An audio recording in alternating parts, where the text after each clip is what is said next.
नमस्कार दोस्तों, आजकल एक मामला बड़ा सुर्खियों में है जिसमें कि भाजपा के सांसद श्री निशिकांत दुबे ने तृणमूल कांग्रेस की मेंबर पार्लियामेंट लोकसभा श्रीमती महुआ मोइत्रा पर यह आरोप लगाया है कि उन्होंने दर्शन हीना नंदानी नाम के एक औद्योगिक समूह के प्रमुख से, जो कि अडानी औद्योगिक परिवार समूह के प्रतिद्वंदी माने जाते हैं, राइवल ग्रुप है, उनसे पैसे लेकर के, महंगे महंगे गिफ्ट्स लेकर के उन्होंने पार्लियामेंट में सवाल पूछे। और इसके लिए जो आजकल नई तकनीक आ गई है, पहले सवाल मेंबर्स पार्लियामेंट को जो पूछने का अधिकार था वो केवल लिखित रूप से वो सवाल अपने लिख करके संसद के सचिवालय में देते थे और संसद के सचिवालय से फिर वो सवाल संबंधित विभाग के मंत्रालय के पास जाता था और वो अगर स्टार्ड क्वेश्चन या तारांकित प्रश्न होता था तो संबंधित विभाग के मंत्री मौखिक रूप से उसका जवाब देते थे, और अगर अनस्टार्ड क्वेश्चन होता था, अतारांकित प्रश्न होता था, तो उसको जो है लिखित रूप से उसका उत्तर सांसदों को दे दिया जाता था। लेकिन जब से नई टेक्नोलॉजी और इंफॉर्मेशन कम्युनिकेशन टेक्नोलॉजी आई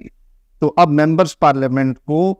अब एक लॉगिन और पासवर्ड दे दिया जाता है, तो वो अपने सवाल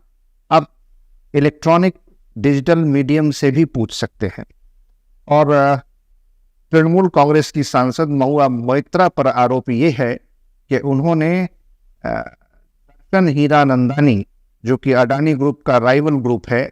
उनसे महंगे महंगे उपहार, अपने महंगी गिफ्ट्स, वस्तुएं और अपने सरकारी आवास का रेनोवेशन खर्चा करा करके, नया मरम्मत और उसकी साज सज्जा पर पैसा लेकर के अडानी ग्रुप के सवाल के खिलाफ कई सवाल पूछे। तो अब ये मामला चर्चा में है कि इसमें होगा क्या। इस मैटर को एथिक्स कमेटी के पास रिकमेंड कर दिया गया है।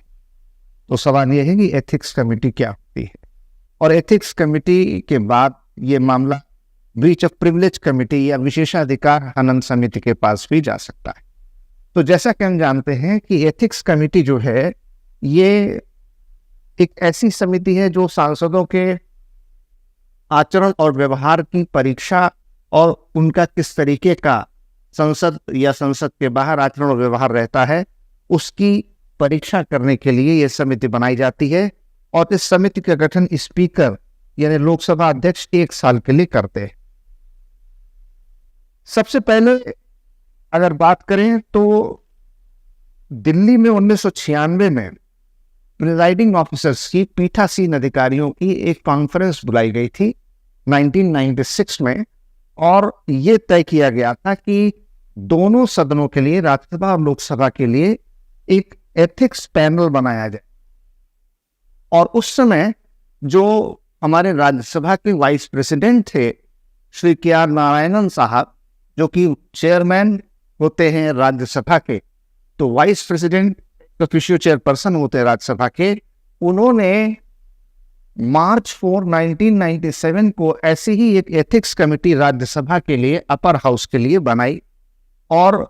उसका उद्घाटन भी मई में कर दिया गया। इससे जो हमारे मेंबर्स पार्लियामेंट राज्यसभा के थे उनके मॉरल और एथिकल कंडक्ट को एग्जामिन किया जा सकता था। अब यह फैसला हुआ कि लोकसभा के लिए भी एक ऐसी कमेटी बनानी चाहिए, और इस तरह से हमारे मेंबर्स पार्लियामेंट ने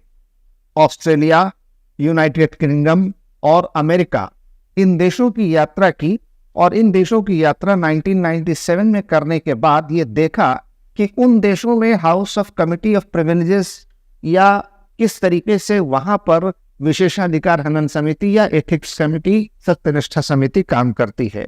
और बहुत सारे देशों के व्यवस्था का अध्ययन करने के बाद अंततः भारतीय संसद की लोकसभा में 13th लोकसभा के दौरान, जब लोकसभा अध्यक्ष स्पीकर जीएमसी बालयोगी थे, तो एक एडहॉक एथिक्स कमेटी सन 2000 में बनाई गई, जो कि बाद में 2015 में लोकसभा में परमानेंट कमेटी के रूप में स्थापित कर दी गई। और तब से 2015 से ये कमेटी लगातार काम करते हुए चली आ रही है। जब 2005 में एक ऐसी सनसनीखेज घटना हुई थी जिसमें यह आरोप लगा था कि भाजपा और दूसरे कुछ राजनीतिक दलों के सांसदों ने पैसे लेकर संसद में सवाल जवाब पूछे थे, जिसको कि हम लोग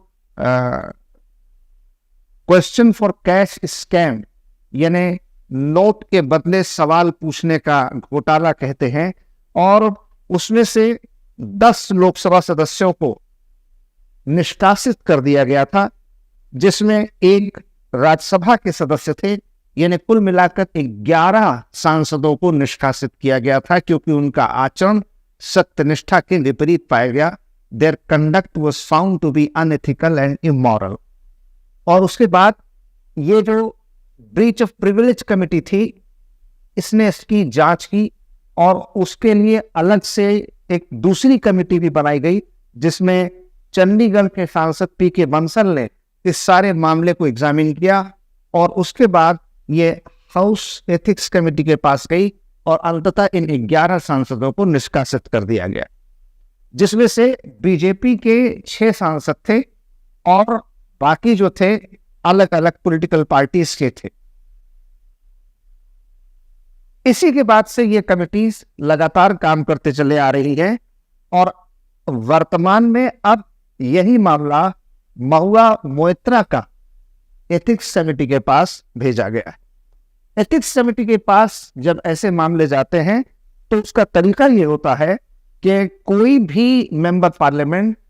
खुद या किसी दूसरे से इस तरीके की अगर कोई शिकायत उसके पास पहुंचती है तो वो एथिक्स कमेटी के पास इस तरीके के मामलों को कंप्लेंट में दाखिल कर सकता है, बशर्ते कि ऐसे मामले फॉल्स, फ्रिवोलस एंड वेक्सटेशियस नहीं होने चाहिए। यानी तुच्छ और छुट सतही स्तर के आरोप नहीं होने चाहिए। साथ ही स्पीकर यानी लोकसभा अध्यक्ष यदि चाहे तो खुद भी अपने आप किसी भी ऐसे शिकायत या ऐसे मामले को जो कोई मेंबर पार्लियामेंट हैं उनके खिलाफ ऐसा मामला एथिक्स कमेटी को खुद भी रिफर कर सकते हैं। हाँ, ऐसी कमेटी के पास एक लिमिटेशन यह है कि केवल मीडिया रिपोर्ट्स के आधार पर या ऐसे मामले जो अदालतों में विचाराधीन हैं उन पर यह कमेटी विचार नहीं कर सकती। अब यह चूंकि मामला महुआ मोइत्रा का एथिक्स कमेटी के पास गया है तो एथिक्स कमेटी इसको एग्जामिन करेगी कि इसमें सच्चाई क्या है और इसके बाद इसमें महुआ मोइत्रा, बीजेपी सांसद निशिकांत दुबे, दर्शन हीरानंदानी और महुआ मोइत्रा के एक्स बॉयफ्रेंड जो कि सुप्रीम कोर्ट के प्रैक्टिसिंग लॉयर हैं, जिन्होंने भी इस मामले में शिकायत दर्ज कराई है और सारा मामला सीबीआई को रेफर कर दिया गया है। उनकी ओर से as a supreme court lawyer उन्होंने सारे मामले की डिटेल्स दी हैं, तो इसकी जांच की जाएगी और अगर जांच में महुआ मोइत्रा के खिलाफ सफिशिएंट एविडेंसेस पाए जाते हैं और कॉन्क्रीट आधार पर यह साबित हो जाता है कि उनका एक्ट इमोरल और अनएथिकल था, तो उनकी भी संसद सदस्यता समाप्त की जा सकती है। ये मामला इसके अलावा ब्रीच ऑफ प्रिविलेज कमेटी को भी भेजा जा सकता है, विशेषाधिकार हनन समिति को। और विशेषाधिकार हनन समिति एक ऐसी समिति होती है जो कि इस मामले की जांच करती है कि जो बहुत सारे प्रिविलेजेस या विशेषाधिकार हमारे सांसदों को प्राप्त हैं उनका हनन कोई व्यक्ति या स्वयं कोई सांसद तो नहीं कर रहा। विशेषाधिकार हनन के मामलों की जांच करने के विषय बहुत गंभीर माने जाते हैं और इसलिए एथिक्स कमेटी थोड़ा सा उसकी तुलना में, विशेषाधिकार हनन समिति की तुलना में बहुत गंभीर मामलों को नहीं सुनती है। लेकिन एथिक्स कमेटी के बाद ऐसे मामले अगर ज्यादा सीरियस ऑफेंस पाया जाता है, ज्यादा सीरियस नोट पर उसको लिया जाता है, तो ब्रीच ऑफ प्रिविलेज कमेटी को उसे रेफर किया जा सकता है। तो अब ये देखने की बात होगी कि जांच में एथिक्स कमेटी के महुआ मोइत्रा के खिलाफ कितने सबूत मिलते हैं और वो कितने कॉन्क्रीट हैं, और क्या एथिक्स कमेटी जो तृणमूल कांग्रेस की सांसद महुआ मोइत्रा हैं उनके खिलाफ उनके सदस्यता को समाप्त करने की सिफारिश करती है, या ये मैटर आगे ब्रीच ऑफ प्रिविलेज कमेटी के पास भेजा जाता है। जैसा भी होगा मैं आपको इसकी सूचना आगे समय समय पर देता रहूंगा। और ये जनरल स्टडीज तथा पब्लिक एडमिनिस्ट्रेशन दोनों ही सब्जेक्ट्स के लिए हमारे जो सिविल सर्विसेज एग्जामिनेशन की तैयारी करने वाले स्टूडेंट हैं उनके लिए बहुत महत्वपूर्ण है। तो इस पर अपनी नजर बनाए रखें और देखते रहें हमारा न्यूज चैनल वैद ICS लखनऊ यूट्यूब पर। धन्यवाद।